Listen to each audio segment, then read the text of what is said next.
Good afternoon, everybody.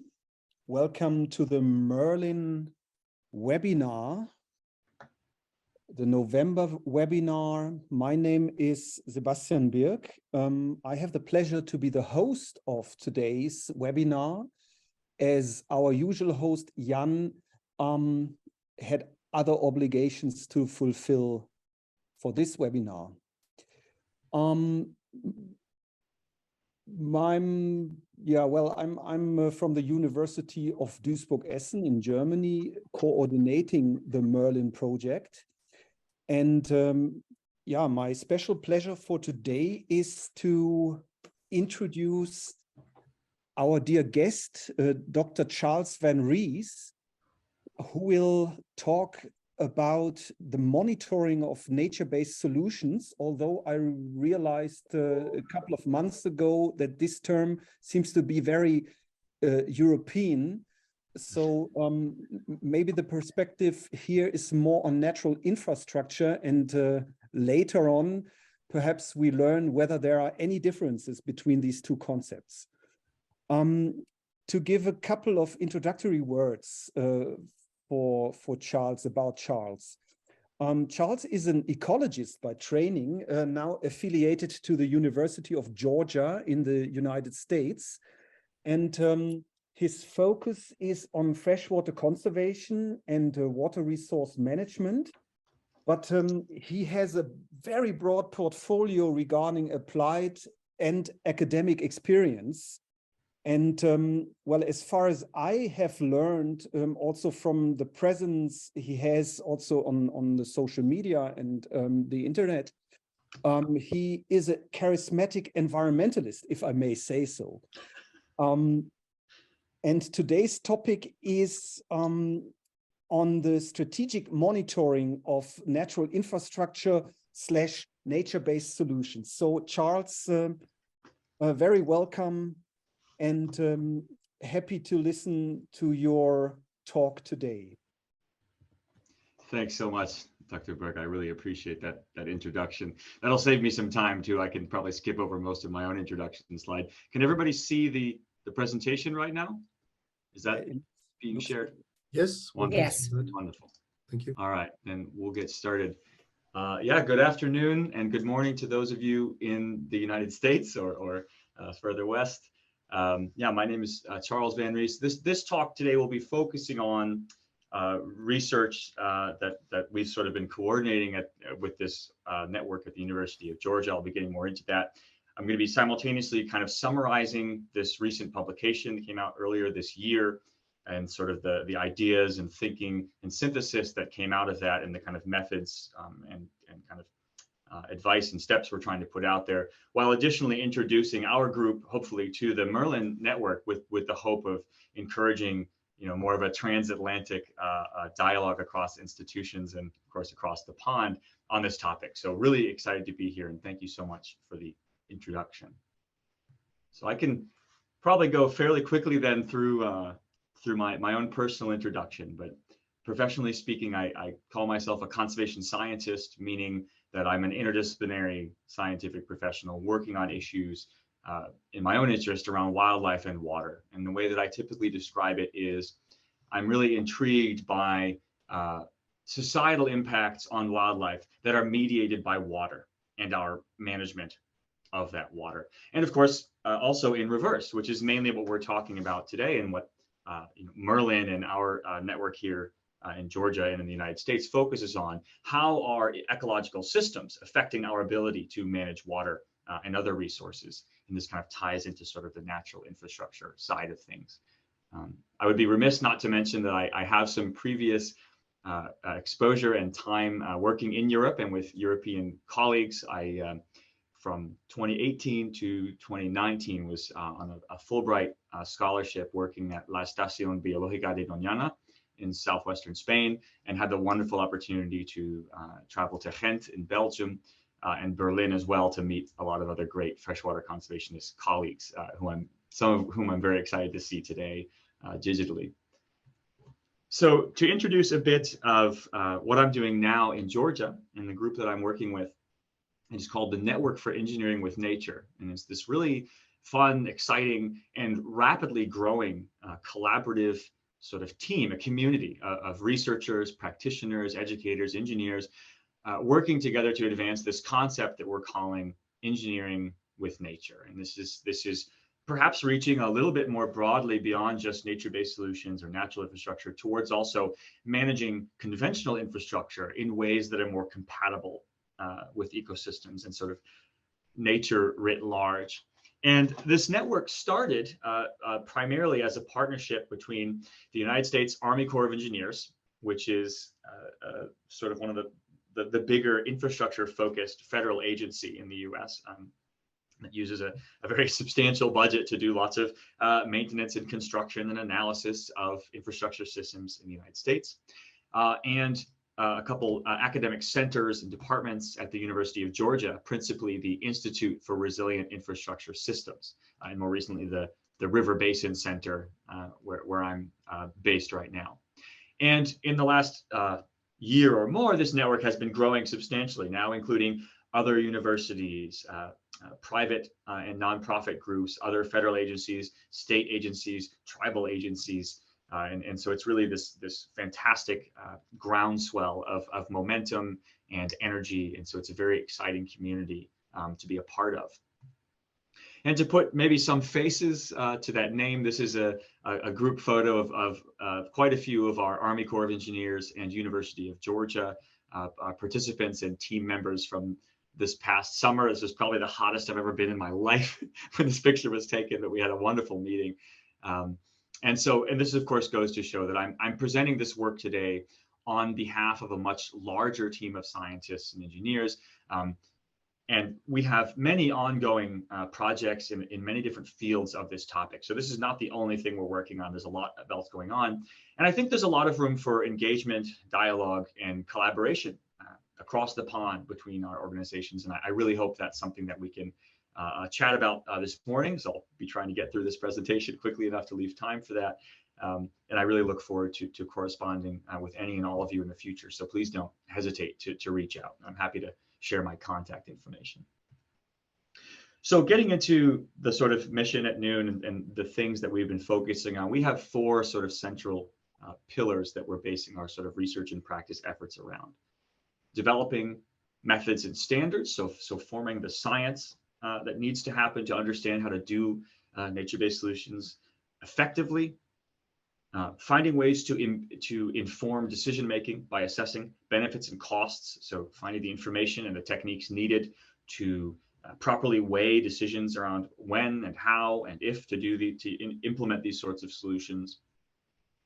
Monitoring the performance and outcomes of those solutions, which of course is going to be the focus today, and integrating people in policy. So understanding the ethics, the equity, the societal elements of these sorts of projects.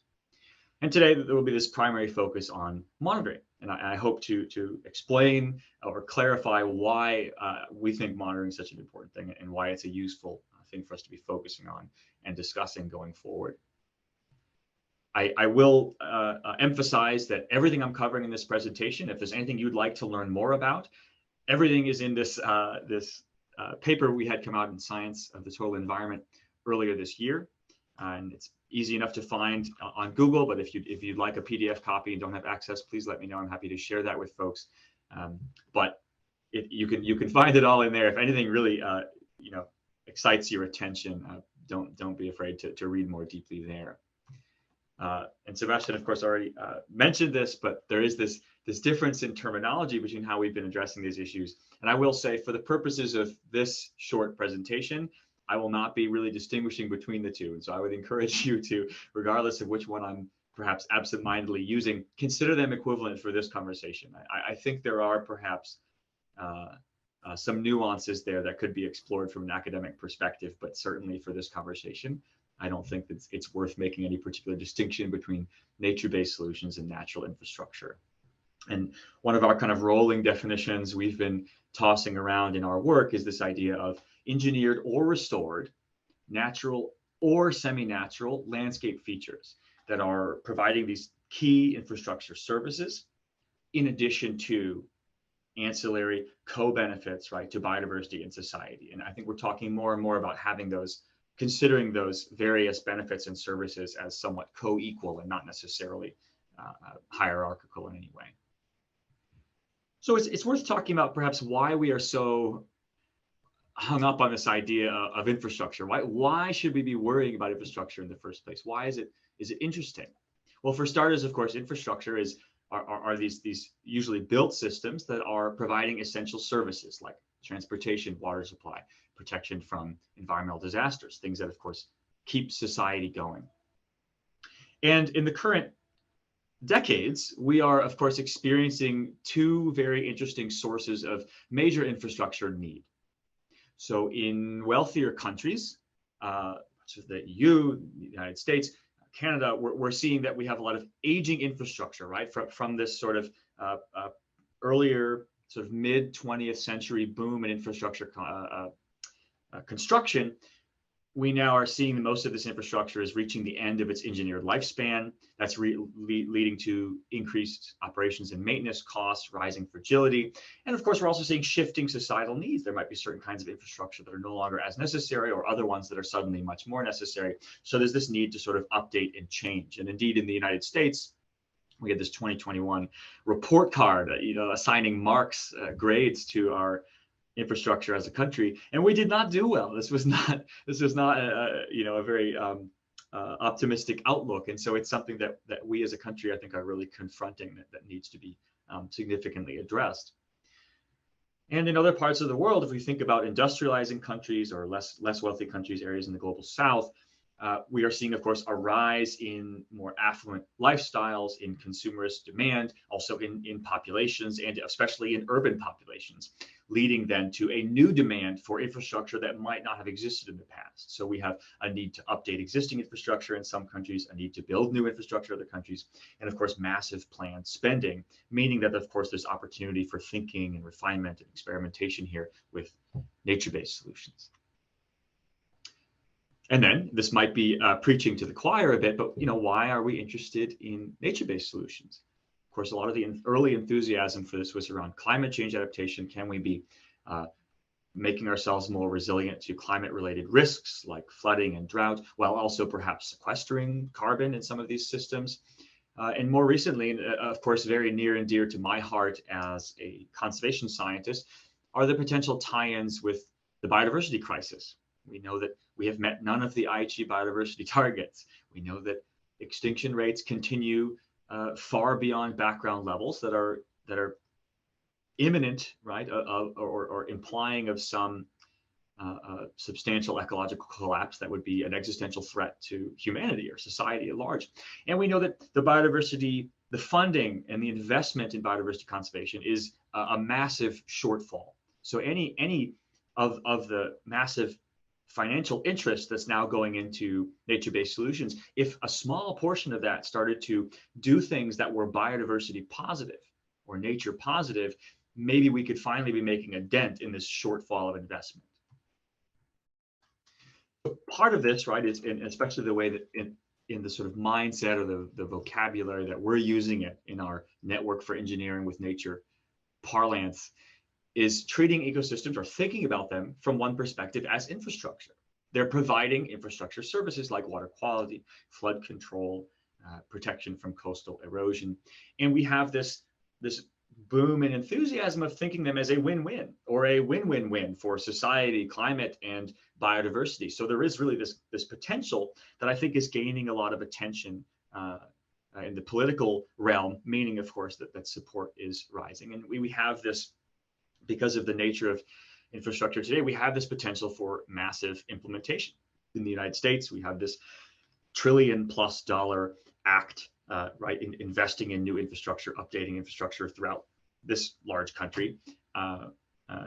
Again, with substantial written interest in investing a lot of that money towards nature-based solutions. And of course, there's this very obvious attention and interest in Europe with some of these programs that are developing around doing this type of research and implementing these solutions.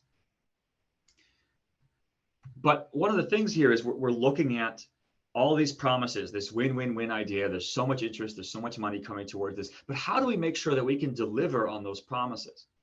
How do we make sure that everything we're investing in, everything we're researching in, can actually lead to the results we want it to? And this is where we arrive at the concept of monitoring.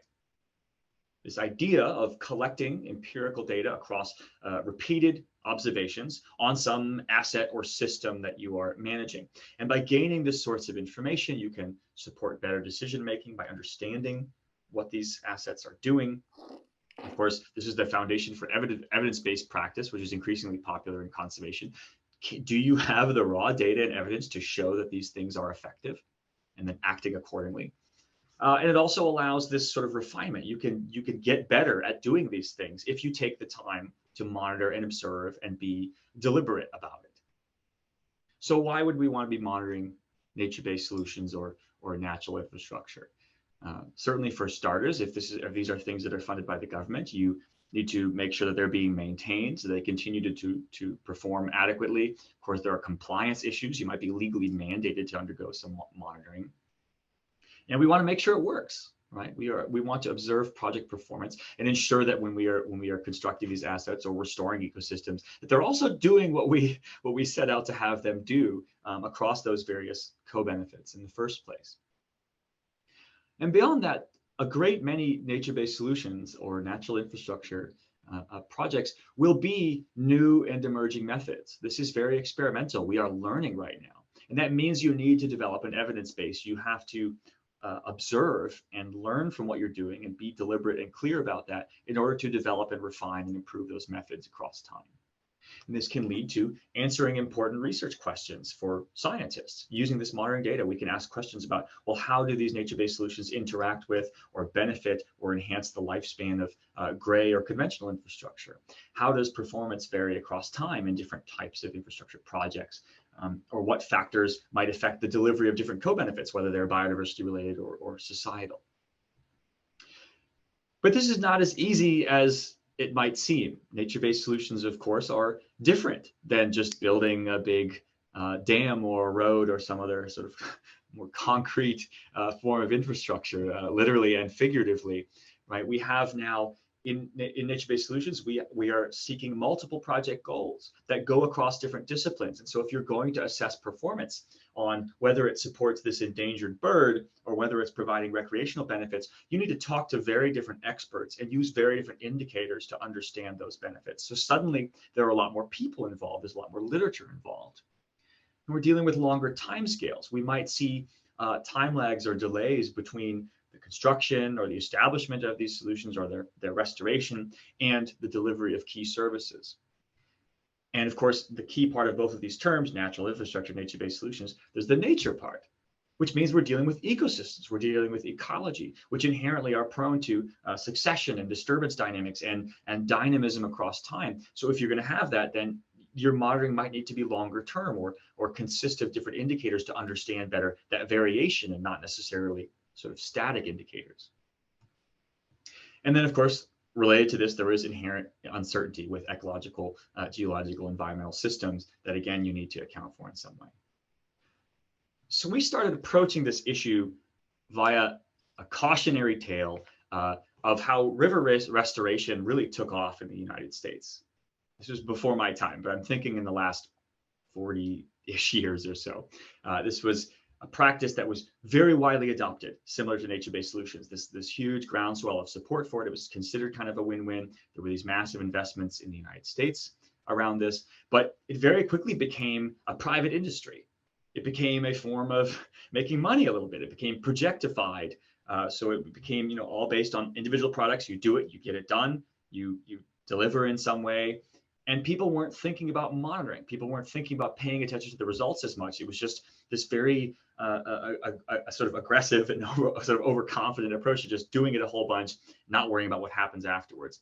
And there are papers from the early 2000s talking about how a lot of these things failed to deliver on their promises, and also how many missed opportunities for learning their work because we did not collect data on what we were doing and what the results were, meaning you spend a ton of money, you do a bunch of stuff, and you're not any better at river restoration than you were 20 years ago, perhaps.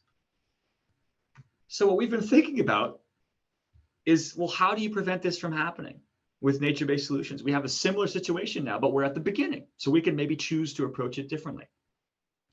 So our paper was dedicated towards trying to find a strategic approach to this issue. We wanted to provide a more flexible monitoring framework that could apply to different types of projects with different needs. We're hoping that we could base the actual type of monitoring that was done on the time frame of the project, the type of information needed, whether it's a little or a lot. We wanted to provide some typology of different types of monitoring so people could choose, right, their flavor of monitoring for a given project to see what would provide the biggest benefits. And in order to provide some guide for that, we wanted to offer key questions for designing actual monitoring plans based on project needs, and suggest maybe broader changes at the institutional disciplinary level that would support innovation and learning, again, so we're not making this sort of mistake. So our vision with this paper was that people will undertake an explicit accounting of their monitoring objectives. That is really taking a step back and saying, okay, what do we want to learn from this? What do we need to learn from this project? Not just doing it, but how is it going to teach us something? And that means, of course, you need to pay attention to what other research and evidence needs. There are projects probably that are so well practiced and we've done them so much that there's not much to be learned there, but other ones will be completely new. And any bit of information we can collect might be extremely useful to people in the future. Again, not wanting to reinvent the wheel, right? And this is, of course, one of the reasons I think why our dialogue across the Atlantic is so valuable. We don't want to have people doing, tons of excellent work in isolation from one another when they could be learning and improving off of one another's experiences. And we were also hoping that when people set these objectives, right, what are their learning objectives, their monitoring objectives, that they would then select specifically their type of monitoring and their type of indicator based on those objectives themselves.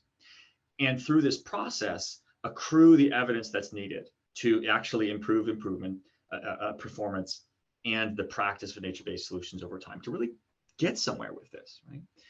And after a lot of thinking and dialogue and especially for me, learning from a lot of experts who were much more experienced in this field, we came together with this sort of framework of 3 primary classes or flavors of monitoring that you can engage in. And this is where I'll be focusing most of the rest of this talk. These 3 classes were initial performance monitoring, long-term performance monitoring, and research and development monitoring.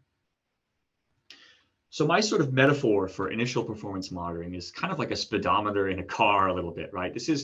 We're just looking at very short-term information, just seeing what's going on, right? Is the project itself, did it achieve the design specifications? Is it now what we wanted it to be when we built it or restored it or what have you? So does the project look like you planned it? Is it functioning in the short term the way you expected it to?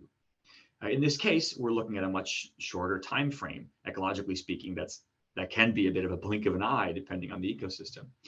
And we wanted to mention this specifically because a lot of time this is the type of monitoring that is mandated. This is the kind of minimum effort, but this is what people are usually required to do on some level. Just did we get where we wanted to be? And this type of observation or monitoring is taking place at the project scale. You're really just interested in this particular project. Does it look how we want? Is it doing what we want, right? And elsewhere in the literature, we found that people describe this type of monitoring with terms like effectiveness monitoring, validation monitoring, or implementation monitoring. Getting to a longer time scale, we have this long-term performance monitoring, which is much more, having a time series of data. This is about really looking at trends across time and assessing this performance, not just in the static moment of after it's built, but looking at what happens to it as it moves forward across time. And this could be addressing questions like, well, are we seeing signs of degradation or failure? Looking at the nature side of things, how are the ecological elements, the species composition and things like that, the ecological functions, how are they changing across time? Or, for example, dealing again with environmental systems that naturally will vary over time. What is the range of that variation? Are there predictable trends across time based on weather or what have you on this level of performance and how efficient the delivery of these services or co-benefits is? And this, of course, from an applied perspective, is supporting adaptive management. This is how you can then treat these ecosystems, these nature-based solutions as assets and adjust and maintain and manage them to maximize performance.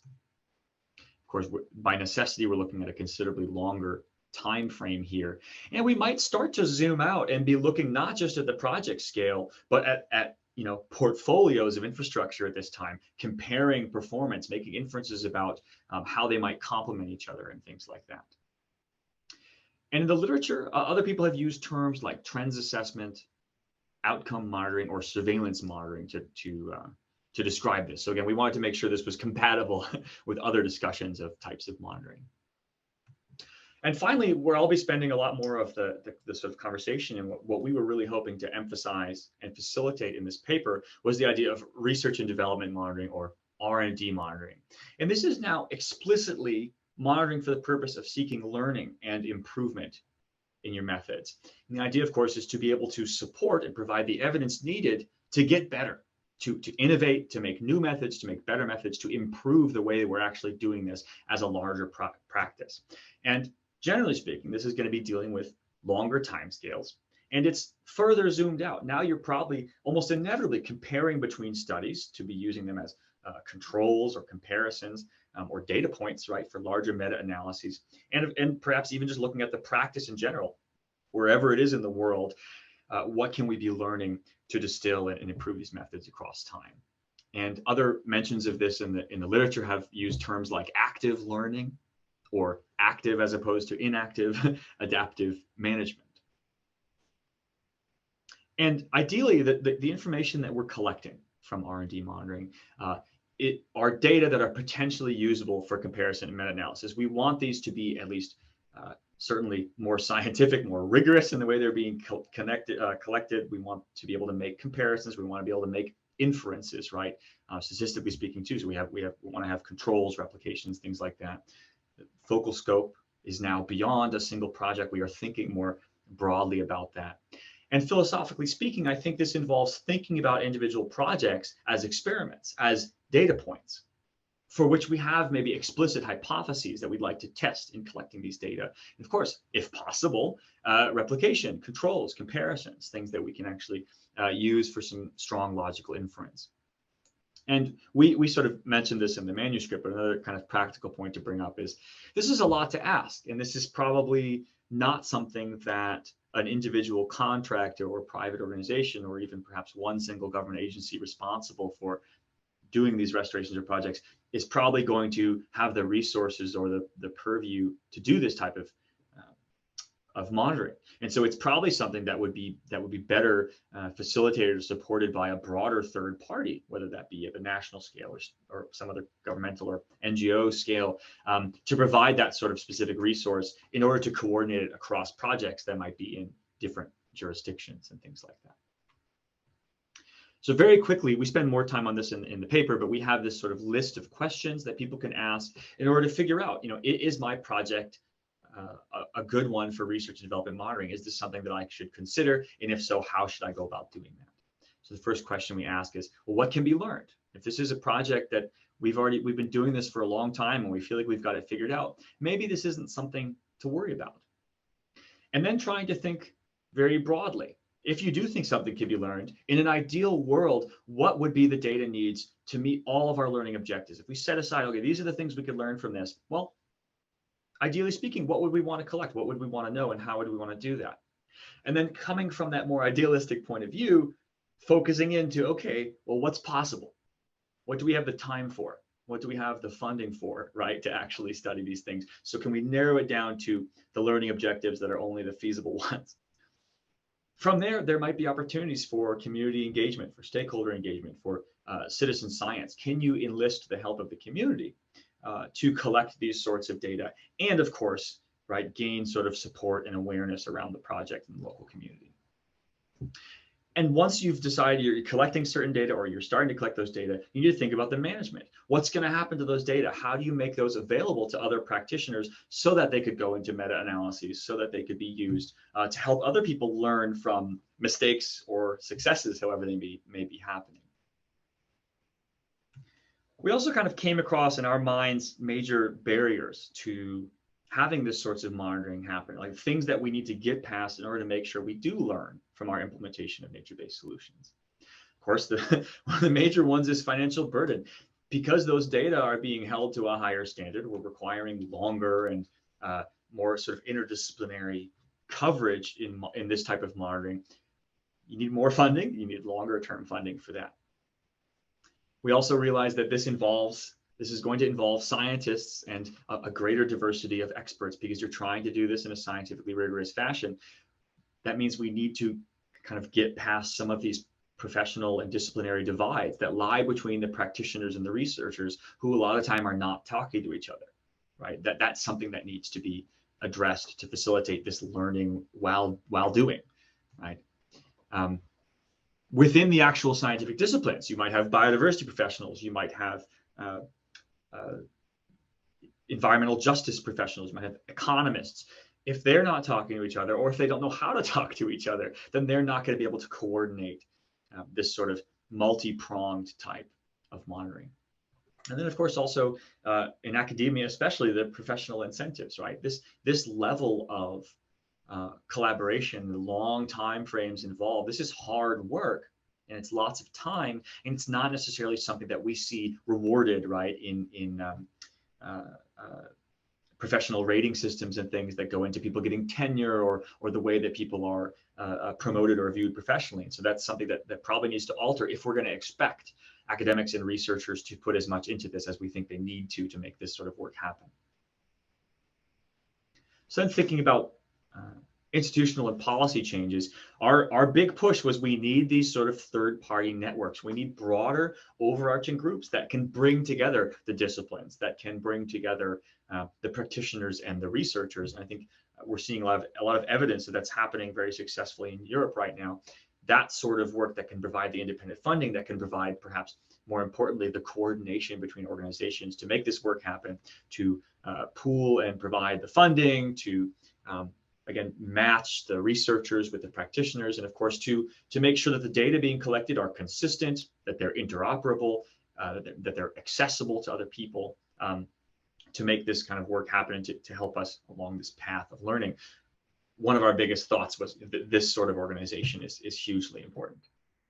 And certainly from the research perspective, we want these people to be able to set the research agenda, to establish a broad vision of, well, what do we need to learn here? Do we already know how to do project type A? Okay, well then let's ignore that, because we already know how to do it. People can go ahead and do that. What about this other type of project? It seems like it has potential. We don't understand how it works yet, right? What are the sort of foci we could have there, and deciding that should be where the monitoring is really happening. And then, of course, tools to help people network professionally across disciplines. Twitter, I've noticed, is a really effective one. And then perhaps some way of shifting incentive structures for these professionals to, again, facilitate and make it much easier for people to participate in these sorts of efforts. So just a final couple of take-home messages here, right? We are seeing around the world this groundswell of support and funding for nature-based solutions. And we need to think about this not just as, oh, that's great, we can do a bunch of really cool work until the money runs out, but this is an opportunity for learning. We can now take this time, we can take this opportunity to learn a tremendous amount both as scientists and practitioners about how we can manage these systems for realistically a more sustainable future. This research and development monitoring that we're kind of setting apart from other types of monitoring is going to be a crucial part of doing that. If we want to deliver on the promises we are making with nature-based solutions, we need to pay attention to what we're doing. We need to accrue evidence across time and slowly, right, move that meter of knowledge, kind of increase our sort of growing body here. We need to be accumulating information and data to actually get somewhere here and not just be sitting in the same place and running on the treadmill, so to speak. And so this framework that we're putting forth in this paper, we're hoping can be a bit of a boost to help people understand if, when, and how to undertake research and development monitoring. And within that, we have these sort of guidelines to help people go about doing that, and suggest these broader paradigm shifts. One of the major ones, forms of outside support, these third-party networks we were talking about, we think are a big one. So hopefully this is fodder for some ongoing conversations in this topic. Really interested in hearing what all of you have to say about it. That's it for me blabbing for now. I hope I stayed somewhat within my allotted time. but I'd be really excited to engage with all of you in some conversations about this topic. I think I saw some people from the Network for Engineering with Nature online this morning as well. So welcome to you guys, and yeah, very much looking forward to chatting with all of you. Thank you very much, Charles. That was a very nice overview of what you were writing in that paper. So the idea is now for the audience to put any questions you may have or comments to the chat, and I try to moderate. Maybe just to start, Charles, with just this fresh impression of your talk in my brain. Is it well, one perspective that I realized over the last years, also getting more and more into this NBS discussions, is when we start from an environmental viewpoint, like I'm also ecologist, we very much know about the urgency because we've been trained on the urgency of this crisis, and we also understand and sometimes wonder, why isn't there more action going on, and why isn't it getting more and more clear that we need to change? And I learned that the NBS context allows us to focus more and more on the social aspects of this, on the societal aspects, and on the interests beyond conservation of nature, or besides conservation of nature. And at this point, I was wondering, are you guided by these societal view, and what kind of indicators would you suggest when it comes also to the monitoring that you were talking about? So we have, and very luckily for me, in our sort of broader network here, we have experts. You know, we have entire side of our group dedicated to that sort of thing, and I would defer to their knowledge on that. I'm not sure how many of them are here, but there is a lot of attention being paid to that, and I agree. I think speaking with the conservation professionals in our group, the biggest thing that most of us are so blown away by with this whole process is that indeed it seems to capture people's awareness and enthusiasm in ways that all of our screaming and yelling about biodiversity never did, right? And so I think from a conservation point of view, our tactic here is to be kind of hanging on to the coattails of this momentum and making sure that it can do something for biodiversity at the same time. In terms of the societal benefits, they seem, in my mind, as a very much non-expert, they vary as much as the ecological side does. So we work not only with freshwater systems, but also with coastal ones. And so you're dealing with, depending on the type of nature-based solution, you're dealing with very different societal needs, right? One of them might be, I need my house to not wash away, whereas another one might be, I'm sick and tired of these levees blowing out and they keep flooding my farmland and whatever, right? And so there are a whole different kind of mess of concerns, and they seem to vary. But some of the things we look at, there are lots of economic variables of interest, right? When you're looking at cost-benefit analysis for some of these things, when it comes to levee setbacks, there's a lot of interest in, okay, how much money is it going to cost to purchase the land it takes to take a levee, move it back to restore some floodplain, right? And then hopefully have lower flood risk in other areas. Well, that might depend on, is it upstream or downstream from a very largely populated area for which flooding events would be extremely costly? Well, that might really change your calculus over how much you're willing to pay to put one in a certain place. I've read a lot recently about nature-based solutions in cities, so less water related perhaps, but things like urban parks. Well, one thing that really astonished me was, you know, in my mind, that was always such a great thing to do. Oh, put in a park, then it's going to be more protected from heat. You're going to get migratory birds can stop through. There's all this urban ecology going on and people love it. But there are major potential societal problems there, right? There's been studies now showing when you put in an urban park, you drive up the property prices all around where you did that. And suddenly you might have done that intentionally to support a marginalized community that is not very well off, and you're trying perhaps to support that community in some way. And suddenly you drive them all out of their homes because you know, all the whatever affluent people wanting to move there because there's a beautiful park now. So there does seem to be a very, I think when you get to the societal benefits, it gets just not, if not more complicated than the ecological side. And it's going to, in my mind at least, it's going to be very case specific. But certainly, yeah, I'd love to hear more from someone with more expertise on the societal side than me. But that's been my experience. There's a lot of unforeseen consequences that need to be studied. Yeah. Thanks for this. So we start with the chat here, and we have Eva asking on the role of investors and people putting in the money. And I'd like to add here also the role of private financing might be relevant. And Eva also asked about the amount or the share of budget you should spend into monitoring compared to the overall project costs. Can you give us some insights here, please? Yeah, this is tough, of course. I think with this material, I'm a little thrown into the deep end as a sort of conservation biologist thinking about larger project management and things like that. I'm not sure about sort of the percentages, and I think that's something that's gonna vary again based on research need. So with types of these projects, maybe certain types of wetland restorations, where, for example, in the US, I think organizations like Ducks Unlimited have been restoring wetlands for habitat purposes for a really long time.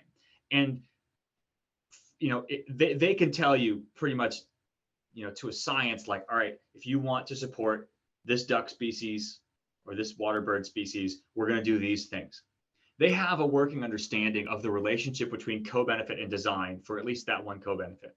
So if you were doing a project like that and you had a really good understanding already of what those outcomes were, and how they correspond to a lot of design parameters, maybe monitoring is not something you emphasize very much. But I think for projects like things with the levee setbacks we're talking about, where, yeah, maybe we've done it before, but if you look in the literature, we just don't know that much about it. There's not a lot published on it. We don't have as much really concrete understanding. That might be a place where you want to be making a lot more investment in that, or seeking collaborations perhaps to provide that investment, right? It might not be when we get the funding for that project, we're going to set aside some huge amount. Maybe you set us, I don't know what it would be, maybe 10, 15% or whatever of the cost, but maybe you specifically reach out to academic institutions, right? And say, hey, you know, we're a government or a nonprofit or a private institution. We're going to construct this asset. We're going to restore this floodplain. We're going to do X, Y, Z. Is there any potential for added value here? Could you use this as a research opportunity that then provides you benefits, because you can be publishing papers, you can be collecting data, you can blah, blah, blah. But in the process, can you serve as part of the monitoring infrastructure, right? To actually learn from this kind of experience. Yeah, the private industry side of things, I've been getting really interested in lately. And again, it's way outside of my expertise. I don't want to just be, you know, speaking too ignorantly on the topic, but I have come across papers in the last couple of years, couple of months, that were sent to me by other experts at noon at our network, that show that there's now increasing calls for this participation. And one of the ones that really interested me was the insurance sector. There are now a lot of people talking about how nature-based solutions and things can be a major way of managing risk, right? When it comes to these insurance sector groups, they are talking about, you know, they need to protect assets, they need to understand risk, they need to account for it. And of course, they are sitting on large amounts of capital that need to be invested in some way. And so there are calls now for the insurance sector to start making those investments in ways that are going to be supporting biodiversity, supporting ecosystems and nature-based solutions. So I think there's really some room for synergy there. How you convince all those people to do that, I think, is a very different question that's way, way past me. But I think that's one major highlight that I see that gives me a lot of hope. This is also something we're looking into in the MERLIN project, and the devil's in the details, as far as I understand. But it's definitely a promising way forward. So we move on in the chat. Alejandro was asking about the role of citizen science also in this monitoring work. Yeah, I don't know how much I've seen of this being implemented. It's most of the citizen science literature I've been up on lately has been more on the invasive species side. But I think if it's not already being done somewhere, I think there's a tremendous amount of potential for it. What we discussed a lot in drafting this manuscript was that there are some risks involved with citizen science monitoring, of course. There's risk of data not being nearly as standardized, especially when you're dealing with ecological variables. There are issues with detection bias and things like that. And one of the risks that I did not know about or hadn't considered that someone brought up in our group was also this idea of like disingenuous citizen science. There's a real risk of saying, like, if you do one of these projects and you're like, oh, you know what, we want to make sure everyone loves this floodplain that we just restored. And so you get everyone all excited and you say, oh, if you collect this data, it's going to be great. And so go participate. And then people go and they participate and they put their time and energy into it. If you don't use those data, that's very unfair to those people. And I think that can actually erode the trust that you're trying to build. And so I think that was something that it had not occurred to me, but I think that's an additional kind of responsibility and commitment that you make. If you're going to try to take advantage of citizen science, community science efforts, you need to be cognizant of the fact that you are now building a relationship and you also owe something in return to those people. And so you need to make sure that you organize those things and are mindful enough of them in the design that the data they collect are going to be useful and those efforts will not be wasted. Last thing I'll say on that, I think it has gotten a lot easier in the last even just 5 or 6 years with the advent of all of these nature-oriented apps or just various standardized apps for data collection. A project could conceivably use an existing template for one of those and make a very simple form for people to do this sorts of work that will make it easier on them and, of course, easier on you for data consistency and things. So I would be really excited in the future to see people using existing or new quick apps to collect data on these sorts of systems. Again, the devil's in the details, but I see Alejandro, you just turn on your camera. Would you like to contribute just a brief remark, also in the interest of time? Only brief, please. No, thank you for your nice talk, Charles. It touched very good points, like the caveats on the river restoration, what we can learn about that, and that touches me. My last comment in the chat. We are, as scientists, pressed a lot for answers and for support for MBS, and it's sometimes very difficult because there's not enough baseline information. And what would be the I guess the challenge there to be able to respond, but sometimes not with what the pressure groups want to hear. Yeah, I think that is, and I have faced this in a number of different kind of fields. This is just one of those huge difficulties of just what I always think of as kind of like elegant communication or effective communication. How do you be sincere and honest while not being so disappointing that no one wants to talk to you ever again, but then also not betraying, right, your commitment as a scientist to giving good information. And I think in my experience, it's always been a sort of combination. I usually always start with, listen, we need to know more about this. And if you want to be getting these sound bites, if you want me to tell you these nice stories, you need to help us, right? If I'm talking to policymakers, you need to help support this work so we can say something better about that. At the same time, I think sometimes you have to be able to, you have to, with sufficient qualifiers, you have to be able to send a clear enough message that, of course, there's always room for misinterpretation. And I think decision makers have a really impressive ability to misinterpret things coming from scientists. I think it's important to be able to make some more generalizable statements, right? Where you're saying, look, it is more likely than not that implementing this project is going to provide some benefit for species X. Here are the associated risks. These are the things I would want to know. But this is my current opinion, right? So sometimes you need to really back out to just really heuristic, rough relationships of, look, generally speaking, we think this is what happens. And it's not the exact thing, but this is as close as I can get you right now. Hey, by the way, if you want to support monitoring efforts, I can give you a lot more information, and it's easy. And here's how. Providing those sort of transitions where you can maybe redirect their wandering attentions towards what might be helpful, I think goes a long way.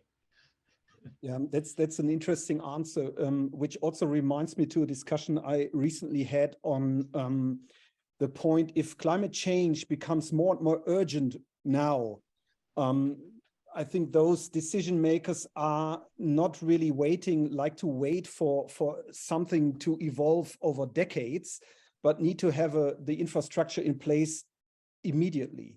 Yesterday, yeah. Yes, and this is like the old gray solution type of infrastructure placement. But we have Ivo in the chat coming next. Also maybe related to this comment, since many of these NBS work is pretty in its infancy or in a pilot stage, is there any monitoring relevant that even can say something in much shorter time frames than the ones you were already addressing? Definitely. I think if you think about this initial performance monitoring, and this is perhaps something I should mention next time I give this talk, like, yes, that's normally your sort of baseline, bare minimum sort of monitoring, but so it's project focused largely, right? But when you are dealing with a system about which we know nothing, then even that sort of very short term, very, I don't want to say superficial, but sort of that simpler sort of monitoring information of just, when we moved this or we flattened this levee a certain way, what was the angle of the soil? Like, what were these kind of relationships? Those sorts of very simple, almost like purely physical parameters, I think, can tell you a lot. I mean, it's similar to if you're trying to learn about all of the species of beetle in the world, and you go to some rainforest in Guyana or something, and you're counting beetles from a tree species that no one knew was there. Well, any little thing that you learn is going to be hugely valuable to someone, right? When you're on a territory that you've never explored before like that, the most simple monitoring, providing it's done in a somewhat rigorous fashion, is going to be valuable to someone. So I think there needs to probably be some larger effort in figuring out, where are the frontiers, where are these nature-based solutions we don't know anything about. Can we have them, in a list somewhere, and encourage people? Hey, if you're doing this, we want to hear about it. We want to know what your experiences are. I think having the expertise at a large enough scale to communicate with broader communities about that information is going to be how we do that. Because I agree. Even very short-term stuff can be huge for something new. Yeah, thanks. And also maybe picking up on another question that Alejandro was raising, and that very well fits with one of my questions regarding upscaling or mainstreaming. Well, upscaling in space is one element, just to broaden it to the catchment perspective, for instance, but also in mainstreaming across the society. Is that something where you have specific ideas about how to reach out of the bubble and maybe address like decision makers, engineers at municipality level, for instance, to make them aware of a different thinking that is necessary now? Yeah, I do. It's not something that I know a ton about, but certainly, within Noon, within our network, we have, direct engagement with, and the Army Corps certainly does. They have direct engagement with particular municipalities and much smaller scale governmental structures. So at least in the US, we are seeing a lot of interest coming from these groups. We have many cities now that have their own sort of climate change adaptation coordinators and things like that. So it is sort of happening. When it comes to mainstreaming, and this comes more from my experience as a science communicator and as a naturalist and sort of a nature educator, what I really notice is that across different cultures, and I mean even within individual countries, even very young countries like the United States, there are such enormous cultural differences in different areas that each one of those different cultures means an entirely different medium through which you are working to establish a connection with someone, right? So a big part of what I do is like trying to get people to care about nature in some way, and I have to take a totally different route depending on who I'm talking to. And I think it's going to be the same thing with nature-based solutions. So for one part of the world or one particular city, you might need to talk to the mayor or the governor of that state or what have you about flood risk. And look, this is hurting these people. This is going to cost this much money. You have this risk, and that might be the angle you take. For some other community, maybe they have some tremendous value assigned to a particular organism, right? I used to live on the Flathead Indian Reservation in Montana, and there was tremendous spiritual value associated with the blue camas plant. And that particular wildflower has certain ecological sensitivities and what have you. But I could see, for example, you could say, look, we have this value we associate with this plant. This particular, implementation or whatever affects this thing that you consider valuable culturally. How do we make this work in a way that's going to be beneficial toward that? So I think wherever those sort of values lie, you're going to have to take different entry points to get to the same way, to get to the same sort of endpoint. But I think that's what's so exciting about nature-based solutions. There's so much of that win-win-win that's potential that you can really, and I think that's why it's working. I think that's why so many government officials and politicians and decision makers are interested in it, because you can appeal to so many different value systems, but you need to be very deliberate and savvy about which ones you come with. And I think that involves talking to experts on that culture, because I personally, I would not know what to talk about coming into individual places like that. Thank you very much, Charles. So unfortunately, the hour is gone. And we need to close at this point, but to me, it seems that it's just a starting point for something bigger and longer to come. And I would really appreciate if we could just deepen this exchange over the Atlantic, so to say, and follow up on this pretty soon. So we need to think, maybe you can just stay another 5 minutes longer to have a bilateral call and say goodbye to all the people listening today. So at this point, I say many thanks for your attention, and hope to see you soon again. I think in December we will have another webinar, and you will be invited again. Thanks very much for your attention. Thanks, everyone. Appreciate it. And my email is in the chat if anyone has additional questions or would like to reach out. Very excited to sort of facilitate this dialogue. I think it's going to be really helpful.